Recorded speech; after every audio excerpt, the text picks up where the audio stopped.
Welcome to DPVD classes. So आज की video हम लोग कर रहे हैं क्लास 10 मैथ्स में कर रहे हैं हम चैप्टर नंबर 10 सर्कल्स। और ये सर्कल का इंट्रोडक्शन वीडियो है, ठीक है। तो इस वीडियो में हम समझने वाले हैं जो सर्कल चैप्टर है उसके अंदर जितने भी कॉन्सेप्ट है उस पूरे कॉन्सेप्ट को कवर करेंगे। तो सबसे पहले सर्कल की डेफिनेशन देख लेते हैं। सर्कल का डेफिनेशन क्या होता है? A circle is a collection of all points in a plane which are at a constant distance from a fixed point. कहने का क्या मतलब है? जो किसी प्लेन में एक फिक्स्ड डिस्टेंस पे हो, जैसे ये एक प्लेन है मान लो, और यहाँ पे बहुत सारे छोटे छोटे क्या है पॉइंट्स हैं। तो इन पॉइंट्स की जो ये दूरी होगी ये सेम ही होगी। तो जब इस तरीके से कांस्टेंट डिस्टेंस पे बहुत सारे पॉइंट्स होते हैं, पॉइंट्स का कलेक्शन होता है, तो उसको हम क्या कहते हैं? सर्कल कह देते हैं। ठीक है, ये आपको समझ आया? डेफिनेशन समझने के बाद हमारा एक कॉन्सेप्ट आता है circles and lines. Circles and line, तो इसमें हम सर्कल और लाइन के बारे में पढ़ेंगे। सो बच्चों, यहाँ पे हमने 3 सर्कल ड्रॉ कर लिए है। ये हमारा फर्स्ट सर्कल, ये हमारा सेकंड सर्कल और ये हमारा थर्ड सर्कल। तो जो फर्स्ट फिगर है उसमें जो सर्कल है उसके बिल्कुल बगल में से लाइन जा रही है, ठीक है। और जो सेकंड फिगर है उसमें सर्कल के अंदर से लाइन जा रही है, यानी सर्कल को 2 पॉइंट पे कट कर रही है, ठीक है। और जो थर्ड फिगर है उसके अंदर सर्कल के बिल्कुल टच होते हुए जा रही है लाइन। अब इन तीनों लाइन को समझते हैं। तो फर्स्ट लाइन जो है वो है सर्कल से नॉन इंटरसेक्टिंग लाइन, यानी ये इसे इंटरसेक्ट नहीं कर रही, तो ये नॉन इंटरसेक्टिंग लाइन हो गई। और ये जो सेकंड वाली लाइन है ये सर्कल को 2 पॉइंट पे कट कर रही है। तो जब भी सर्कल को 2 पॉइंट से कोई भी लाइन कट करती तो क्या बनता है? वो बनता है सीकेंट, ठीक है। और जो थर्ड है ये नया चीज़ है जो कि आपको इस चैप्टर में सीखना है। जब भी कभी सर्कल से टच होते हुए कोई भी लाइन जाती है तो वो क्या फॉर्म करती है? टेंजेंट, ठीक है, वो टेंजेंट फॉर्म करती है। सो बच्चों, अभी से हमने टेंजेंट के बारे में सीखा कि जो सर्कल के बिल्कुल साइड से जाती है वो टेंजेंट होती है।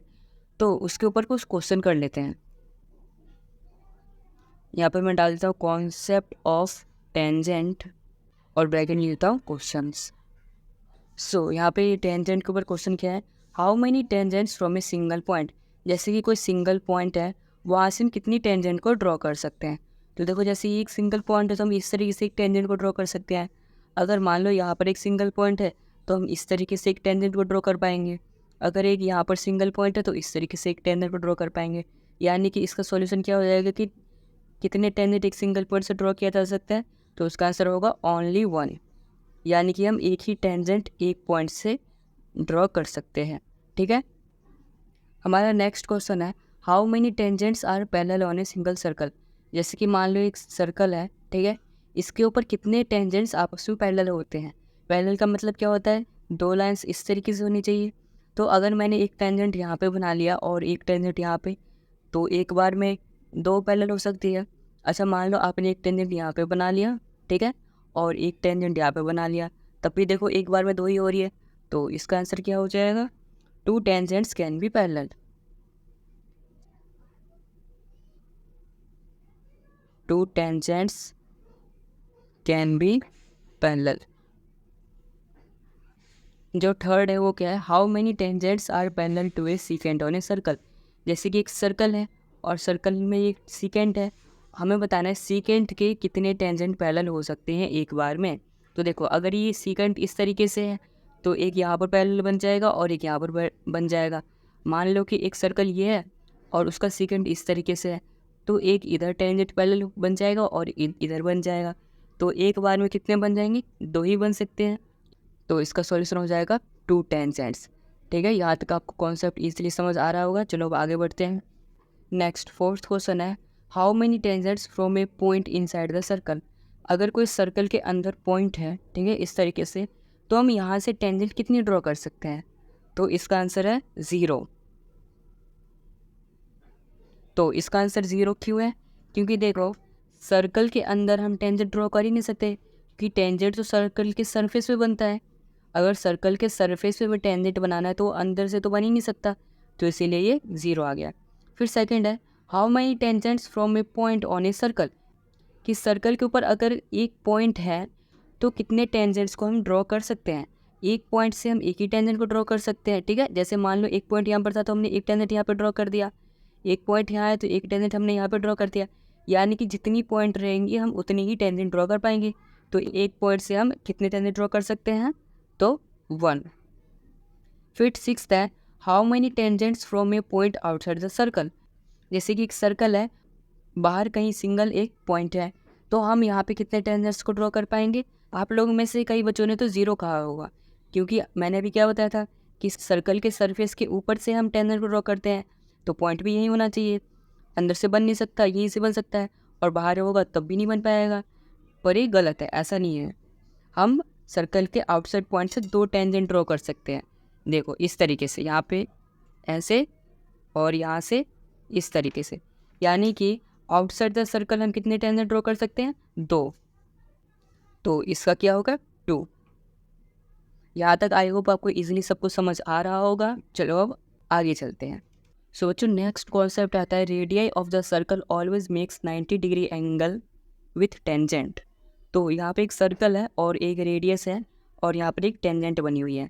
तो इसमें हम क्या सीखने वाले हैं, जो सर्कल का रेडियस होता है वो हमेशा टेंजेंट के ऊपर परपेंडिकुलर होता है और ये 90 डिग्री फॉर्म करता है, ठीक है। इसमें हम ये सीखने वाले हैं। तो आपको याद ही रखना है कि जो टेंजेंट है, टेंजेंट के ऊपर जो परपेंडिकुलर इसका रेडियस होगा वो हमेशा 90 डिग्री फॉर्म करेगा। तो हम यहाँ पे लिख सकते हैं angle O P A equal to 90 degree and angle O P B, ये भी 90 डिग्री होगा, और ओ पी जो है वो ए बी के ऊपर परपेंडिकुलर होगा। ओ पी जो है वो ए बी के ऊपर परपेंडिकुलर होगा। अगर आपको पूरा एक्सप्लेनेशन चाहिए कैसे होता है, इसका प्रूफ कैसे होता है, यानी कि थ्योरम 10.1, तो उसकी एक सेपरेट वीडियो बनी हुई है जो कि इस इंट्रोडक्शन पार्ट से अलग है। आप यूट्यूब पर सर्च कर सकते हैं theorem 10.1 by DPVD classes, class 10 maths, तो आ जाएगा, ठीक है। ये था हमारा छोटा सा कॉन्सेप्ट। अब हम चलते हैं नेक्स्ट कॉन्सेप्ट पे। तो बच्चों हमारा नेक्स्ट कॉन्सेप्ट है वो है tangents from A point outside the circle have same length. यानी कि कोई बाहरी पॉइंट से अगर हम टेंजेंट ड्रॉ करते हैं सर्कल के ऊपर तो उनका सेम लेंथ होगा। तो सबसे पहले इस फिगर को समझ लेते हैं। सो इस फिगर में एक सर्कल है और सर्कल की ये रेडियस है, ये भी रेडियस है, और ये एक टेंजेंट है, ये एक टेंजेंट है, ये हमारा आउटसाइड पॉइंट है, ये एक एंगल है एक्स, ये है वाई, ये है ए, ये है बी, ठीक है। और ये एंगल हमारा 90 डिग्री है, ये भी 90 डिग्री है। ये हमारा 90 डिग्री क्यों है, क्योंकि अभी हमने सीखा है कि टेंजेंट के ऊपर जो भी चीज़ परपेंडिकुलर होती है वो 90 डिग्री फॉर्म करती है, ठीक। तो इसमें यही बताया गया कि ये जो है इसके बराबर होता है, और ये जो बीच वाला एंगल है इसको ये लाइन हाफ हाफ में डिवाइड करता है, यानी एक्स जो है यहाँ पे वाई के बराबर होगा और ये ए जो है वो बी के बराबर होगा। तो यहाँ पे मैं लिख देता हूँ जो जो कॉन्सेप्ट है यहाँ पे। तो पहला है पी ए बराबर पी बी, यानी ये जो पी ए है टेंजेंट और ये पी बी जो टेंजेंट है ये आपस में बराबर होगा। दूसरा क्या है, एंगल ए बराबर बी, यानी कि एंगल ए बराबर एंगल बी, ठीक है। और तीसरा क्या है, एंगल एक्स बराबर एंगल वाई, एंगल एक्स बराबर एंगल वाई। ये चीज़ इसमें बताई गई है, ठीक है। आप इसका डिटेल एक्सप्लेनेशन वाली वीडियो देख सकते हो। बाकी हमारा जो चैप्टर 10 है उसका इंट्रोडक्शन पार्ट कवर हो जाता है। बाकी इसमें इतना ही। वीडियो पसंद आया हो तो इस वीडियो को लाइक करना, चैनल को सब्सक्राइब करना और इस वीडियो को दोस्तों के साथ भी ज़रूर शेयर करना। और अगर आपको ये PDF नोट चाहिए तो आप हमारे वेबसाइट पर जाकर डाउनलोड कर सकते हो। वेबसाइट का लिंक आपको चैनल के बायो में मिल जाएगा। वहाँ पे जाके आपको सर्च करना है class 10 maths chapter 10 circles introduction part. वहाँ पे एक आर्टिकल आएगा, उस पर क्लिक करना है और फिर वहाँ पे आपको डाउनलोड करने का इंस्ट्रक्शंस मिल जाएगा, ठीक है। Thanks for watching.